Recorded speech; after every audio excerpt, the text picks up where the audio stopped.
Welcome to Man Does Tech, where I solve the problems you didn't even know you had. You start by setting posture and engaging your diaphragm.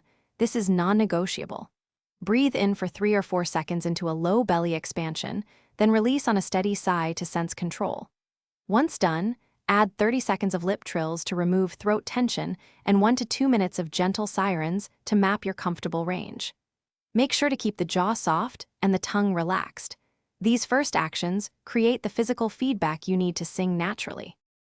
You now shape resonance. Hum and notice vibration moving toward the nose and forehead. This forward placement brightens tone without forcing. Once you feel that, practice sliding through your range while blending chest and head resonance so transitions are smooth. Think of a single connected sound instead of 2 separate registers. Make sure to adjust vowels slightly, wider or narrower, so pitches stay free. With varied exercises, you'll train consistent airflow and balanced vocal fold closure, producing a natural, supported tone. You finish by applying these habits to short phrases, marking breaths and adding dynamics to connect technique to musical expression. Once comfortable, practice songs at reduced volume and focused breath placement to cement control. Make sure to scan for tension in your neck, shoulders, jaw, and tongue, and deliberately release those areas between phrases.